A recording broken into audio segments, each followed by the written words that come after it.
En octobre, la Russie a intensifié son utilisation des drones Shahed contre l'Ukraine, avec environ 2000 appareils déployés, selon les autorités ukrainiennes. La Russie amplifie sa campagne de terreur, a annoncé le ministre des Affaires étrangères ukrainien, Andriy Sybiha, sur X, en précisant que Moscou avait lancé 1908 drones de conception iranienne au cours du mois, contre 1331 en septembre, ce qui représente une augmentation de plus de 40%. Voici les points essentiels à retenir pour ce samedi 2 novembre en fin de journée. Dans l'est de l'Ukraine, la Russie affirme avoir pris le contrôle de 2 villages. Les forces de Moscou ont annoncé la prise de Kourakivka, un village important de la région de Donetsk, ainsi que celle de Perchotravnev, située dans la région de Kharkiv. Le général en chef des forces armées ukrainiennes, Oleksandr Syrsky, a rapporté que ses troupes étaient engagées à repousser ce qu'il décrit comme l'une des offensives russes les plus puissantes depuis le début de l'invasion à grande échelle, selon l'agence France Presse. En outre, Kiev a confirmé que près de 2000 drones Shahed ont été déployés par la Russie en octobre, marquant une hausse significative par rapport aux 1300 de septembre. La fin d'octobre a également vu le déploiement de plus de 7000 soldats nord-coréens dans des zones proches de l'Ukraine, intensifiant la pression militaire sur le pays. Dans l'oblast de Dnipropetrovsk, une frappe russe a fait 5 blessés, dont 2 enfants, d'après le gouverneur régional.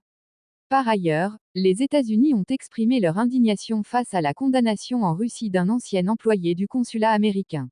Washington a fermement évoqué la peine de presque 5 ans de prison infligée, la veille, à Robert Shonoff, ancien employé du consulat de Vladivostok, accusé de collaboration secrète avec un pays étranger. Le porte-parole du département d'État américain, Matthew Miller, a qualifié cette condamnation d'injustice flagrante dans un communiqué.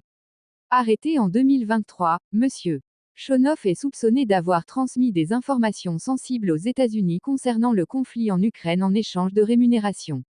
Selon le tribunal de la région de Primorié, un montant de 400 000 roubles, environ 4 000 euros, ainsi qu'un appareil électronique ont été confisqués dans le cadre de l'enquête. Le département d'État américain précise que M.